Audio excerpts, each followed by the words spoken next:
నమస్కారం గ్రౌండ్ రిపోర్ట్కు స్వాగతం. రాష్ట్రంలో ప్రధాన వార్తలు, ప్రజా సమస్యలను మీ ముందుకు తెచ్చేదే ఈ గ్రౌండ్ రిపోర్ట్. ఇవాల్టి గ్రౌండ్ రిపోర్ట్ అందించేందుకు మా ప్రతినిధులు వేర్వేరు ప్రాంతాల నుంచి సిద్ధంగా ఉన్నారు.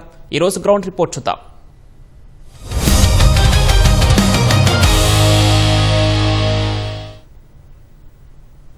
హైదరాబాద్లోని అంబర్పేట బతుకమ్మ కుంప కథ మళ్లీ మొదటికొచ్చింది. బతుకమ్మ కుంట ముమ్మాటికి చెరువేనని హైడ్రా చెబుతూ ఉండగా తన స్థలాన్ని హైడ్రా ఆక్రమించి చెరువుగా మార్చిందని స్థానిక నేత ఎడ్ల సుధాకర్ రెడ్డి న్యాయస్థానంలో పోరాటం చేస్తున్నారు. అక్కడి పరిస్థితిని మా ప్రతినిధి సతీష్ గ్రౌండ్ రిపోర్ట్ అందిస్తారు.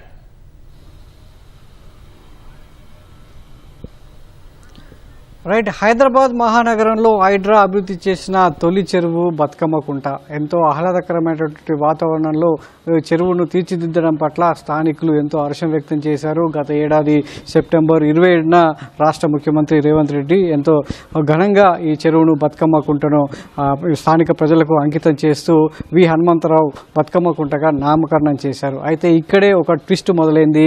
ఈ స్థలం తనది అంటూ గత కొన్ని సంవత్సరాల నుంచి పోరాటం చేస్తున్నటువంటి ఎడ్ల సుధాకర్ రెడ్డి హైడ్రా తన స్థలాన్ని ఆక్రమించుకొని కృత్రిమ చెరువుగా మార్చిందంటూ న్యాయస్థానంలో పోరాటం చేస్తున్నారు. మరి దీనికి సంబంధించి ఇరువురి వాదనలు విన్నటువంటి న్యాయస్థానాలు ఇటు హైకోర్టు కావచ్చు, సుప్రీంకోర్టు కావచ్చు, మే 29న ఈ నెల 29న దీనికి బతుకమ్మ కుంటకు సంబంధించి యజమానులు ఎవరు అనేది తేల్చబోతుంది. దాని ద్వారా బతుకమ్మ కుంట ప్రభుత్వం అభివృద్ధి చేసినట్టుగానే ఉంటుందా లేక యథాస్థితి కొనసాగిస్తుందా అనేది కూడా ఒక ఉత్కంఠగా మారింది. అయితే సుప్రీంకోర్టు ఆదేశాలు కావచ్చు, హైకోర్టు ఆదేశాల మేరకు ప్రస్తుతం హైడ్రా ఇక్కడ అభివృద్ధి చేసినటువంటి పనుల్లో మొత్తం కూడా తొలగిస్తుంది ఒక్కొక్కటిగా. ప్రస్తుతం గత నెల హైకోర్టు ఉత్తర్వులు వెలువడినటువంటి మరుక్షణమే సుప్రీంకోర్టు ఆదేశాలకు అనుగుణంగా హైడ్రా పేరుతో ఏర్పాటు చేసినటువంటి బతుకమ్మ కుంట పేరును తొలగించడమే కాకుండా ముఖ్యమంత్రి ఏర్పాటు చేసినటువంటి శిలాఫలకాన్ని కూడా తొలగించి పక్కన పెట్టింది. అదే కాకుండా నిన్న పిల్లల జోన్కు సంబంధించి ఏర్పాటు చేసినటువంటి పరికరాలను, అదేవిధంగా పెద్దలకు సంబంధించి జిమ్కి సంబంధించినటువంటి పరికరాలను కూడా తొలగించింది. ఇలా ఒక్కొక్కటిగా హైకోర్టు ఆదేశాల మేరకు ఏదైతే యథాతథ స్థితిని కొనసాగించాలి, కేవలం హైడ్రా ఈ చెరువుకు సంబంధించి వరద కాలువను మాత్రమే అభివృద్ధి చేస్తామని చెప్పింది. కానీ వరద కాలువతో పాటు చెరువును అభివృద్ధి చేసి వాకింగ్ ట్రాక్లు, జిమ్, అదేవిధంగా చుట్టూ ఆహ్లాదకరమైన వాతావరణంలో అన్ని రకాలుగా అభివృద్ధి పనులు చేసింది. ఇది ఆక్షేపణీయం. హైకోర్టు ఉత్తర్వుల, హైకోర్టు నిబంధనలు, హైకోర్టు ఆదేశాలను ఉల్లంఘిస్తూ హైడ్రా కమిషనర్ రంగనాథ్ ఈ అభివృద్ధి పనులు చేపట్టారని ఎడ్ల సుధాకర్ రెడ్డి న్యాయస్థానాన్ని ఆశ్రయించడంతో హైడ్రా కూడా సుప్రీంకోర్టును ఆశ్రయించి తగిన వివరణ ఇచ్చింది. అయినప్పటికీ కూడా సంతృప్తి చెందని సుప్రీంకోర్టు హైకోర్టు ఉత్తర్వులనే పాటించాలని చెప్పేసి స్పష్టం చేసింది. ఈ క్రమంలోనే బతుకమ్మ కుంటలో ఏర్పాటు చేసినటువంటి పరికరాలు కావచ్చు, వాకింగ్ ట్రాక్, ఇవన్నీ కూడా హైడ్రా ఒక్కొక్కటిగా తొలగించడం స్థానికంగా తీవ్ర కలవరాన్ని సృష్టిస్తుందనే చెప్పొచ్చు. గత 8 నెలలుగా ఎంతో స్థానికులకు ఎంతో ఆహ్లాదకరమైన వాతావరణం, దశాబ్దాల చరిత్ర కలిగినటువంటి కుంట చెరువుగా జీవం పోసుకొని ఇక్కడున్నటువంటి స్థానికులకు ఎంతో ఆహ్లాదాన్ని పంచుతున్నటువంటి క్రమంలో ఎడ్ల సుధాకర్ రెడ్డి న్యాయస్థానాన్ని ఆశ్రయించడం హైడ్రా అధికారులకు ప్రతిబంధకంగా మారింది. ఎంతో అభివృద్ధి చేస్తున్నామన్నటువంటి చెరువుకు ఇలా ఆటంకాలు ఎదుర్కోవడం పట్ల హైడ్రా కూడా అసహనం వ్యక్తం చేస్తూ, అసంతృప్తి వ్యక్తం చేస్తూ ఒక్కొక్కటిగా అంబర్పేట బతుకమ్మ కుంటలో ఏర్పాటు చేసినటువంటి అభివృద్ధి పనులను కావచ్చు, చుట్టూ గ్రిల్స్ అన్ని కూడా తొలగిస్తుంది. అయితే ప్రస్తుతం చెరువు లోపల ఉన్నటువంటి జిమ్ పరికరాలు కావచ్చు, పిల్లలు ఆడుకునేటువంటి పరికరాలు కింద అన్ని కూడా తొలగించినప్పటికీ చుట్టూ ఫెన్సింగ్ విషయంలో కొంత ఆలోచిస్తుంది. సో హైకోర్టు కూడా ఆ వివరణ కూడా ఇవ్వడం జరిగింది. ఫెన్సింగ్ తొలగిస్తే చుట్టుపక్కల పిల్లలు, పెద్దలంతా కూడా ఇక్కడికి వచ్చే అవకాశం ఉంది. చెరువులో నీళ్లు ఉన్నందున అందులో పడే ప్రమాదాలు కూడా అవకాశం ఉందని కూడా హైకోర్టు కావచ్చు, సుప్రీంకోర్టుకు హైడ్రా వివరణ ఇచ్చింది. ఈ నెల 18 వరకు మాత్రమే హైకోర్టు 3 వారాలు గడువు ఇచ్చినటువంటి క్రమంలో ఈ 18వ తారీఖు వరకు మొత్తం కూడా హైడ్రాకు సంబంధించి ఏదైతే అభివృద్ధి పనులు చేశారో అవన్నీ కూడా తొలగించాలని ఆదేశించినటువంటి క్రమంలో ఒక్కొక్కటిగా హైడ్రా బతుకమ్మ కుంటకు సంబంధించినటువంటి పనులన్నీ కూడా తొలగిస్తుంది. అయితే దీనికి సంబంధించి హైడ్రా కమిషనర్ రంగనాథ్ ఒక స్పష్టమైనటువంటి వివరణ కూడా ఇవ్వడం జరిగింది. బతుకమ్మ కుంట ముమ్మాటికి చెరువే అని చెప్పేటువంటి ఆధారాలు, శాటిలైట్, అదేవిధంగా గూగుల్ మ్యాప్స్ చారిత్రక ఆధారాలు కూడా బయట పెట్టడం జరిగింది. సో చెరువులు ఎవరి సొత్తు కాదు, ప్రజల సొత్తు అనేది కూడా స్పష్టం చేస్తూ దీనికి సంబంధించి అన్ని ఆధారాలతో అఫిడవిట్తో సుప్రీంకోర్టులో మళ్ళీ సవాల్ చేస్తామని కూడా హైడ్రా స్పష్టం చేసింది. మరోవైపు ఈ నిబంధనలకు విరుద్ధంగా న్యాయ విచారణలో ఉన్నటువంటి విషయాన్ని హైడ్రా కమిషనర్ రంగనాథ్ ఎలా బయట పెడతారని కూడా ఎడ్ల సుధాకర్ రెడ్డి, స్థానిక అంబర్పేట నియోజకవర్గ బీఆర్ఎస్ నేత ఎడ్ల సుధాకర్ రెడ్డి ఆక్షేపిస్తూ హైడ్రా కమిషనర్ రంగనాథ్ మీద ఇటు రాష్ట్ర ప్రభుత్వ ప్రధాన కార్యదర్శి కార్యదర్శి అదేవిధంగా కేంద్ర హోంశాఖకు కూడా ఫిర్యాదు చేయడం జరిగింది. నియమాలను ఉల్లంఘిస్తూ హైడ్రా కమిషనర్ రంగనాథ్ ఈ వివరాలను బయటపెట్టడం సవ్యంగా లేదంటూ కూడా ఆయన ఫిర్యాదు చేశారు. ఇలా ఒకవైపు బతుకమ్మ కుంటకు సంబంధించి కోర్టులో కేసు వివాదంలో ఉండగా మరోవైపు ఇటు హైడ్రా కమిషనర్ కావచ్చు స్థానిక నేత ఎడ్ల సుధాకర్ రెడ్డికి మధ్య వివాదం కొనసాగుతూనే ఉంది. మరి ఈ క్రమంలో స్థానికంగా ఎంతో ఆహ్లాదాన్ని పంచినటువంటి బతుకమ్మ కుంటకు యజమానులు ఎవరనేది తేలే వరకు ఈ బతుకమ్మ కుంటకు సంబంధించినటువంటి ఆహ్లాదకరమైన వాతావరణం మళ్ళీ పోతుందా, పూర్వ స్థితికి వస్తుందా అనేది కూడా స్థానికుల్లో కొంత ఆందోళన వ్యక్తం అవుతుంది.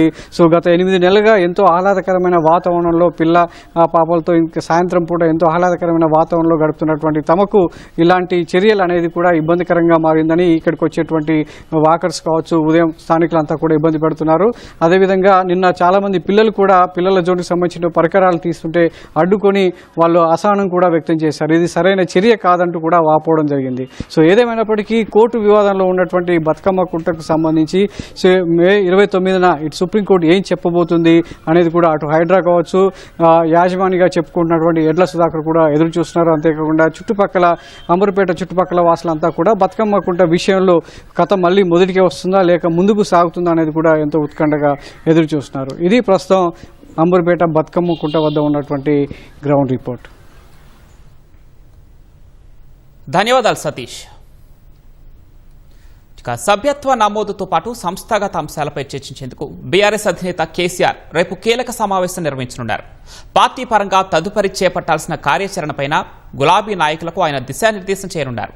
బీజేపీ సభ, అధికార కాంగ్రెస్ దూకుడు నేపథ్యంలో రేపు జరగనున్న కేసీఆర్ సమావేశం కీలకంగా మారింది.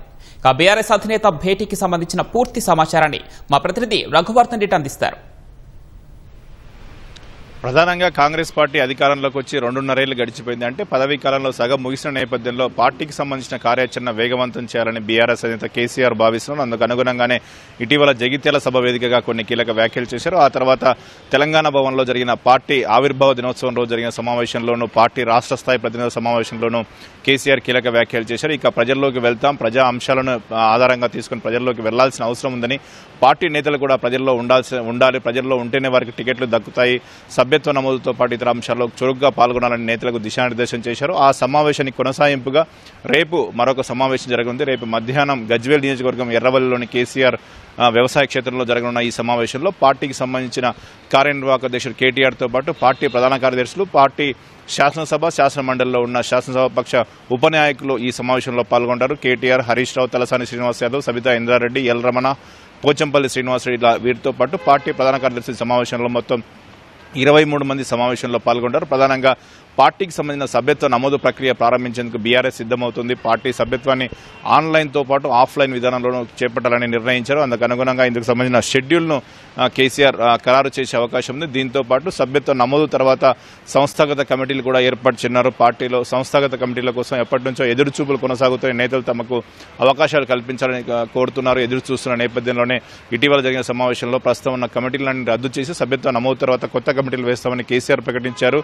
అటు సభ్యత్వ నమోదుకు సంబంధించి కూడా గతంలో పదే బీఆర్ఎస్ నేతలు 60 లక్షల మంది సభ్యత్వాలు ఉన్నారని చెప్పుకునేవారు. అయితే ఆ 60 లక్షల మంది సభ్యత్వాలు ఉన్నప్పటికీ కూడా తాము గత ఎన్నికల్లో పార్టీ ఓటమి పాలైందని, సభ్యత్వాల సంఖ్య ముఖ్యం కాదు, రాశి కంటే వాసి ముఖ్యమని కేసీఆర్ స్పష్టం చేశారు నేతలకు. అందుకు అనుగుణంగా పార్టీ సభ్యత్వ నమోదు పక్కాగా జరగాలి, పార్టీ సభ్యులందరూ కూడా పార్టీ కోసం పనిచేసే పరిధిలో కార్యాచరణ ఉండాలని కూడా కేసీఆర్ స్పష్టం చేశారు. అందుకు అనుగుణంగానే రేపటి సమావేశంలో సభ్యత్వ నమోదుతో పాటు సంస్థాగత కమిటీల షెడ్యూల్ ఇచ్చే అవకాశం ఉంది. సభ్యత్వ నమోదు కోసం కూడా ప్రతి జిల్లాకు ఒక ఇన్ఛార్జిని కూడా ఇవ్వనున్నారు. వీటన్నిటికి తోడు తదుపరి పార్టీకి సంబంధించిన కార్యాచరణ ఎలా ఉండాలి, వివిధ ప్రజా అంశాలకు సంబంధించి ప్రజల్లోకి ఎలా పోవాలి, ఏ అంశాల ఆధారంగా ప్రజల్లోకి వెళ్లాలన్న అంశంపై కూడా కేసీఆర్ గులాబీ నేతలకు దిశానిర్దేశం చేయనున్నారు. ఇప్పటికే రాష్ట్రంలోని కాంగ్రెస్ ప్రభుత్వంపై కేసీఆర్ తీవ్ర విమర్శలు చేస్తున్నారు. గతంలో బీఆర్ఎస్ హయాంలో అన్ని వ్యవస్థలు చక్కగా పనిచేస్తే ఇప్పుడు అన్ని విఫలమయ్యాయని, వాటన్నింటినీ ప్రజల్లోకి తీసుకెళ్లాలని కేసీఆర్ నేతలకు స్పష్టం చేశారు. అందుకు అనుగుణంగానే రేపటి సమావేశంలో ఈ సభ్యత్వ నమోదు, సంస్థాగత అంశాలతో పాటు ఇతర అంశాలపై కూడా దిశానిర్దేశం చేయనున్నారు. ప్రత్యేకించి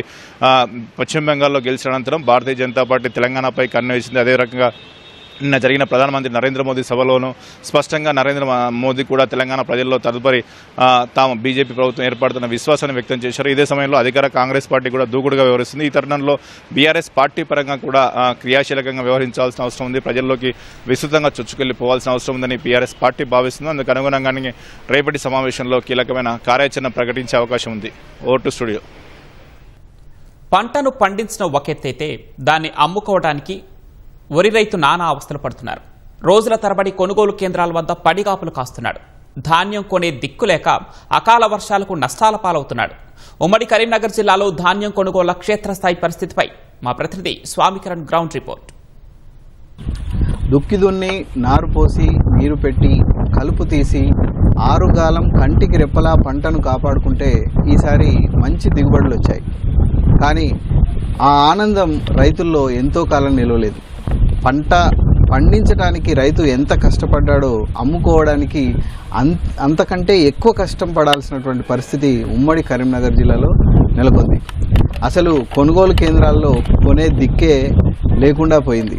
కోతలు ప్రారంభమై నెల రోజులు గడిచిపోతున్నా ఇప్పటికీ 30-40% ధాన్యం కూడా కొనుగోలు జరగలేదు.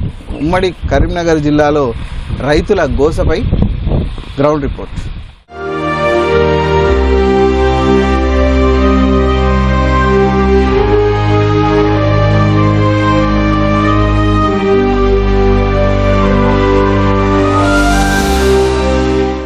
ప్రస్తుతం మనం కరీంనగర్ జిల్లా గంగాధరకు సంబంధించినటువంటి PSES వడ్ల కొనుగోలు కేంద్రం దగ్గర మనం ఉన్నాం. ఇక్కడ మనం గమనించవచ్చు, ఈ వడ్ల కొనుగోలు కేంద్రం వ్యవసాయ మార్కెట్లో ఏర్పాటు చేశారు. మొత్తం వ్యవసాయ మార్కెట్ అంతా పూర్తిగా వడ్లతోటి నిండిపోయి ఉంది. రోజుకు 1-2 లారీలు తప్ప ఎక్కువ లారీలు ఇక్కడికి రావడం లేదు. దీంతో మొత్తం కేంద్రం అంతా కూడా వడ్లతోటే నిండిపోయింది. ఇప్పుడు వరి కోతలు స్టార్ట్ అయ్యి నెలకు ఎక్కువ అవుతుంది. నెల నుంచి వెళ్ళి కూడా రైతులం అందరం తీసుకొచ్చి మార్కెట్లో పోసి అందరం పరదలుగా పొడు నేర్పుడు కుప్పవసుడు వర్షాలతో తడుతున్నాయి, ఎండుతున్నాయి, మొలక రాకుండా జాగ్రత్త పడుతున్నాం. రాత్రి 12 గంటల దాకా సుత్తి ఇక్కడ ఉండి పరదలుగా కప్పుకునే పరిస్థితి ఉంది మాది. కానీ ఏ ఒక్కరు కూడా మా దగ్గరికి రాలేదు, మీ పరిస్థితి ఏంది అని చూసే సార్లు రాలేదు ఇప్పటి వరకు. నెల రోజుల నుంచి వెళ్ళి మార్కెట్ స్టార్ట్ అయ్యి 5-6 లారీల కన్నా ఎక్కువ రాలేదు. ఎత్తిపెట్టిన బస్తాలు కూడా తడుతున్నాయి. లారీ ఇప్పుడు వస్తుంది అప్పుడు వస్తుంది అంటారు. పంట వండించిందే ఈజీ ఉంది. ఇంత కష్టం చేసి 4 నెలలు కష్టం చేసిన దానికన్నా ఈ 2 నెలలు బీట్ల మార్కెట్లో ఉండి నెల 15 రోజులు కష్టపడ్డదే ఎక్కువ ఉన్నది. ఇది ఒక ఇత్తు సూత పోకుండా నాన్న ఇత్తు తడిసిన ధాన్యం మొత్తం కొంటామని చెప్తారు, కానీ కొనులు లేదు ఏం లేదు. ఉత్తమ వట్టి మాటలే మాట్లాడుతారు. ఇప్పుడు మేము బండి ఇచ్చేది మొత్తం కామన్ కిందనే, ఏ గ్రేడే, కానీ మేము బి గ్రేడ్ అయితేనే కొంటాం, లేకుంటే కొనం అని మొండికేస్తారు. ఈ పంట పండించింది ఒకెత్త అవుతుంది, ఇక్కడికి వచ్చింది ఆశలు నిరాశలు అవుతున్నాయి మాకు. తూకంలో ఈడ అంటారు 41,600 అస్సలు జోకాలే, కానీ 42,500 జోకుతారు.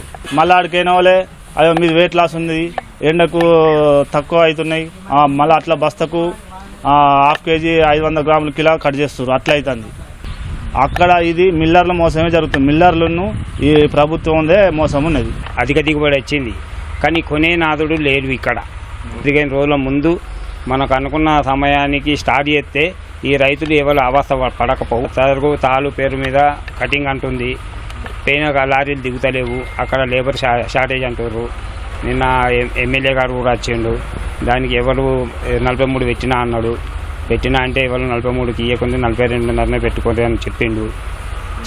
అయినా లారీలు వస్తలేవు. లారీలు కొనేటోళ్ళు అంటే అన్న అక్కడికి వెళ్ళి అసోసియేషన్ నుంచి పంపుతలేరు. లారీలు బాగా స్టాక్ అయింది తీసుకుంటలేరు అంటారు, అమాలి కొరత అంటారు. ప్రస్తుతం మనం గంగాధర మార్కెట్లో ఉన్నటువంటి కిషోర్ అనేటువంటి రైతు కుప్ప దగ్గర ఉన్నాం. ఇక్కడ ఆయన 20 ఎకరాల్లో ధాన్యం పండించి ఆ సంబంధించినటువంటి వడ్లను తీసుకొచ్చాడు. ఇక్కడ ఒక కుప్ప పోసాడు. ఇది పల్లపు ప్రాంతం. సో నిన్న మొన్న కురిసినటువంటి వర్షాలకు పూర్తిగా ధాన్యం అంతా కూడా తడిసింది. తడిసినటువంటి ధాన్యాన్ని అంటే ఇక్కడ ఉంటే ఇట్లాగే తడుస్తుందన్న ఉద్దేశంతో అతను దీన్ని ఈ ధాన్యాన్ని మళ్ళీ ట్రాక్టర్లోకి ఎత్తి వేరే ప్రాంతానికి షిఫ్ట్ చేస్తున్నాడు. అంటే రోజు ఆరవేసేటువంటి ఖర్చులకు ఈ షిఫ్టింగ్ ఖర్చులు మళ్ళీ అదనం. అంటే ఒక కుప్ప ఎత్తి అంటే ఒక ట్రాక్టర్ ఎత్తే పక్కన పోయాలంటే 500 రూపాయలు వాళ్ళు వసూలు చేస్తారని చెప్పేసి కిషోర్ చెప్తున్నారు. మేము వరి కోసి 25 రోజులు అవుతుంది. 25 రోజుల నుంచి ఎండబెట్టినాం.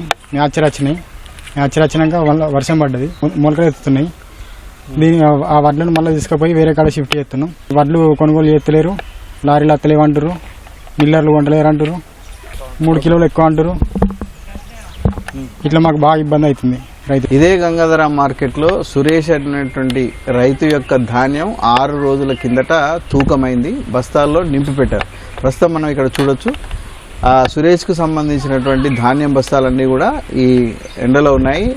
6 రోజులుగా ఇక్కడనే ఉండటం వల్ల వర్షాలకు తడిసిపోవడం వల్ల ఈ ధాన్యం బస్తాలను తిరిగేయడానికి ఒక్కొక్క బస్తాకు 5 రూపాయలు హమాలీకి ఖర్చు చేయాల్సినటువంటి పరిస్థితి ఏర్పడుతుంది. ఇది అంటే ధాన్యం ఆరబోయడానికి కొన్ని రోజులు, ఆరేసిన ధాన్యం తూకం వేయడానికి కొన్ని రోజులు, తూకం వేసిన ధాన్యాన్ని తరలించడానికి కూడా రోజుల తరబడి పడుగాపులు పడాల్సినటువంటి పరిస్థితి వస్తుంది. గంగాధర మార్కెట్కు లారీలు రాకపోవటం వల్ల ఆల్రెడీ ఉన్నటువంటి ధాన్యంతో పాటు తూకం వేసిన ధాన్యం కూడా తడిసిన పరిస్థితి ఏర్పడుతుంది. అడ్డెండ వచ్చినాం సార్, అడ్డెండ వచ్చినాక మాచరాచినాయని సొసైటీ రమేష్ని తీసుకొస్తాం, చూస్తాం.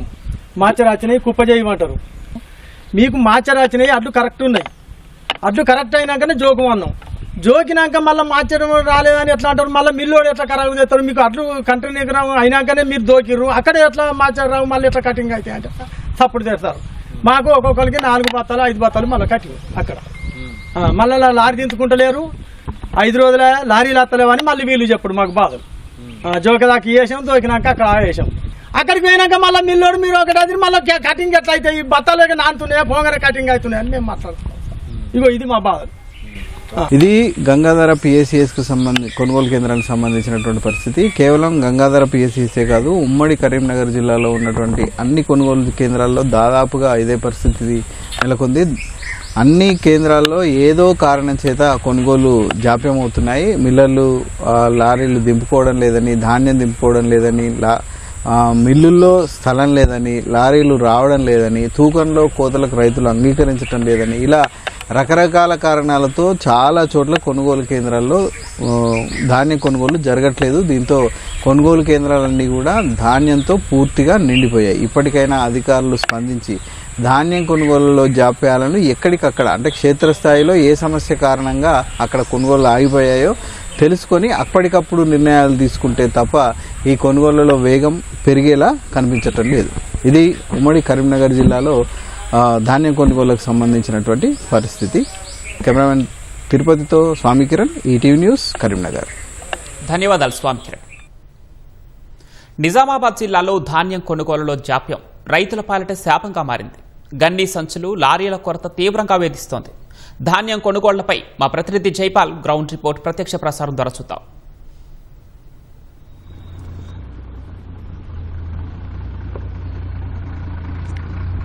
రైట్ పవన్, నిజామాబాద్ జిల్లాలో ధాన్యం రైతుల కష్టాలు కొనసాగుతున్నాయి. ఎన్నడూ లేని విధంగా జిల్లాలో ధాన్యం సేకరణ నత్తనక్కన సాగుతుంది. చాలా చోట్ల గండి సంచులు, లారీలు, అదేవిధంగా హమాలీల కొరత తీవ్రంగా వేధిస్తుంది. ఫలితంగా ధాన్యపు రాశులు, అదేవిధంగా వేస్తున్న తూకాలకు పెంచడం లేకుండా పోతుంది. అయితే ధాన్యం కొనుగోలులో వేగం పెంచాలని చెప్పేసి రైతులు పదే రోడ్డెక్కుతున్న ఫలితం లేకుండా పోతున్న పరిస్థితి అయితే నిజామాబాద్ జిల్లాలో నెలకొంది. ముఖ్యంగా నిజామాబాద్ జిల్లా వ్యాప్తంగా 9 లక్షల మెట్రిక్ టన్నులు కొనుగోలు చేయాలని చెప్పేసి అధికారులు లక్ష్యం పెట్టుకున్నారు. అయితే ఇప్పటి వరకు కూడా దాదాపు సగం కూడా ఆ కొనుగోలు చేయని పరిస్థితి నెలకొంది.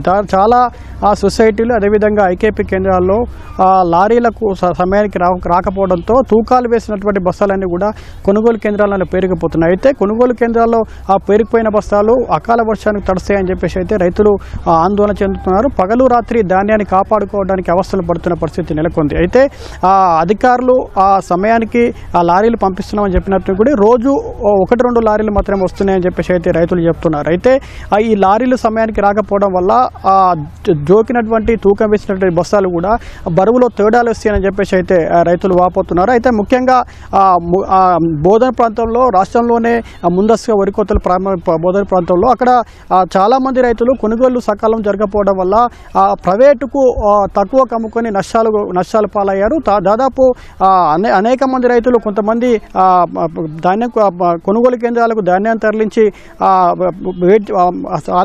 కొనుగోలు జరగకపోవడంతో ఎదురు చూస్తుండగా మరికొంతమంది రైతులు తక్కువ ధరకే దళారులకు అప్పగించిన పరిస్థితి నెలకొంది. ముఖ్యంగా ఇందల్వాయి, అదేవిధంగా దర్పల్లి మండలాల్లో చాలా మంది రైతులు దొడ్డు రకాలని సాగు చేశారు. అయితే ఇప్పుడు జిల్లా వ్యాప్తంగా సన్నాలకు, అదేవిధంగా దొడ్డు రకాలకు వేర్వేరుగా కొనుగోలు కేంద్రాలు ఏర్పాటు చేయలేదు. అయితే సన్నాల సేకరణ మాత్రం ఆలస్యంగా జరుగుతుండగా దొడ్డు రకాలకు కూడా అసలే తూకం తూకాలు వేయడం లేదు. అయితే ఒకవేళ ఆ దొడ్డు రకాల తూకాలు వేసినప్పటికీ కూడా ఆ మిల్లులకు తరలించడంలో జాప్యం నెలకొన్న పరిస్థితి ఉంది. అయితే రైతులు మాత్రం అయితే ముందస్తుగా ప్రభుత్వం అదేవిధంగా అధికారులు దొడ్డు రకాలు సాగు చేయొద్దని చెప్పలేదని అయితే ధాన్యం పండించినాక తీరా కొనుగోలు కేంద్రాలు తీసుకొచ్చిన తర్వాత కొంటలేదని చెప్పేసి అయితే రైతులు ఆవేదన వ్యక్తం చేస్తున్నారు. ప్రభుత్వమే ఆ దొడ్డు రకాలు అదేవిధంగా సన్నాలతో పాటు దొడ్డు రకాలను కూడా కొనుగోలు చేయాలని చెప్పేసి డిమాండ్ చేస్తున్న పరిస్థితి ఉంది. ముఖ్యంగా ఇదే కాకుండా ధాన్యం కొనుగోలు కేంద్రాల తూకాలు వేస్తున్న సమయంలో ప్రభుత్వ నిబంధనల ప్రకారం 41 కిలోలు తూకం వేయాల్సి ఉండగా ఇక్కడ నిర్వాహకులు దాదాపు 42 నుంచి 43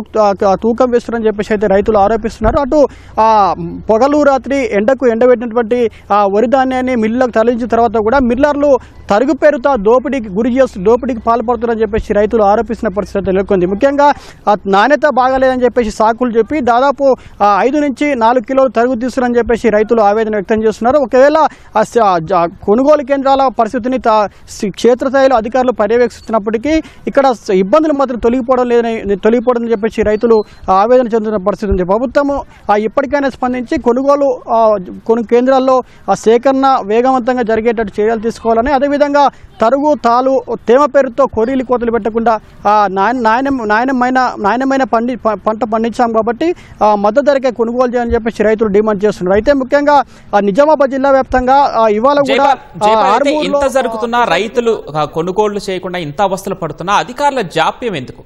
ఏంటి కారణాలు?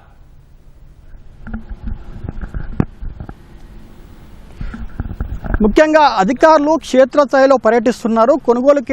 కొనుగోళ్లను వేగం పెంచాలని చెప్పేసి నిర్వాహకులకు సూచిస్తున్నప్పటికీ కూడా లారీలు సమయానికి రాకపోవడం ఒక ఇబ్బందిగా మారుతుంది. అదేవిధంగా చాలా కొనుగోలు కేంద్రాల్లో లారీలో అదేవిధంగా గన్నీ సంచుల కొరత కూడా వేధిస్తుంది. అయితే ఇవాళ బాల్కొండ నియోజకవర్గం మోర్తాడ్లో కూడా దాదాపు 4-5 మండలాల్లో కూడా గన్నీ సంచులు లేకపోవడం వల్లనే కొనుగోళ్లు సక్రమంగా జరగటం లేని చెప్పేసి రైతులు అక్కడ మోర్తాడు మండల కేంద్రంలో ధర్నా చేపట్టిన పరిస్థితి ఉంది. అయితే ప్రభుత్వం అదేవిధంగా కలెక్టర్ కూడా క్షేత్రస్థాయిలో పర్యటిస్తున్నారు. కానీ రైతుల ఇబ్బంది మాత్రం తొలగట్లేదు. అయితే ఇది ఎక్కడ లోపం జరుగుతుందంటే అక్కడ మిల్లర్లకు అదేవిధంగా ఇక్కడ ఉన్నటువంటి అధికారులకు పర్యవేక్షణ లోపం మిల్లర్లకు సమన్వయం కరువైంది కాబట్టి ఇక్కడ ధాన్యం కొనుగోలు సేకరణ నత్తన కొనసాగుతుందని చెప్పేసి అయితే రైతులు చెప్తున్న పరిస్థితి అయితే ఉంది. రైట్, ధన్యవాదాలు జైపాల్. ఇక ఆదిలాబాద్ జిల్లాలో జొన్న రైతుల పరిస్థితి మరీ దయనీయంగా మారుతోంది. ప్రభుత్వ రంగ సంస్థ మార్కెఫెడ్ అధికారుల నిర్లక్ష్యం, ప్రజాప్రతినిధుల పట్టింపు లేని కారణంగా జొన్నల కొనుగోలులో ప్రతిష్టంభన నెలకొంది. జిల్లాలో 5 వ్యవసాయ మార్కెట్ యార్డులు సహా మరో 7 సబ్ యార్డులతో మార్కెటింగ్ శాఖ విస్తరించింది. మార్కెఫెడ్ 21 కేంద్రాల ద్వారా జొన్నలు కొనుగోలు చేయాలని ప్రణాళిక చేసినప్పటికీ ఇప్పటికే కేవలం 6 కేంద్రాలని ఏర్పాటు చేసింది. అక్కడి తాజా పరిస్థితిపై మా ప్రతినిధి మణికేశ్వర్ గ్రౌండ్ రిపోర్ట్.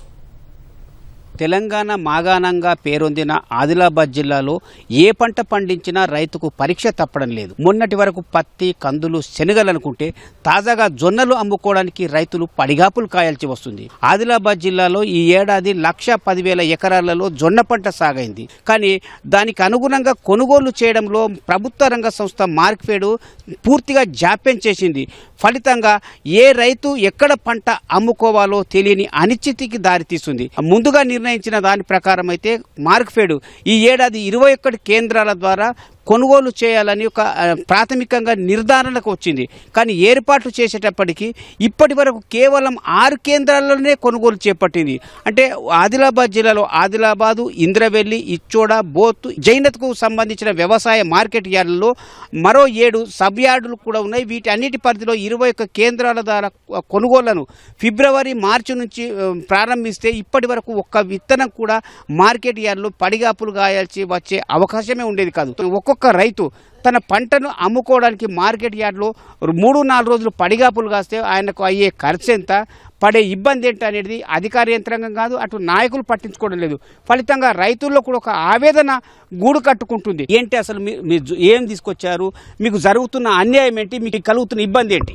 సార్ మేము జొన్నలు తీసుకొచ్చినాము, బుధవారం రోజు వచ్చినాం సార్, ఇంకా పట్టీలు కాలేదు మయ్యి.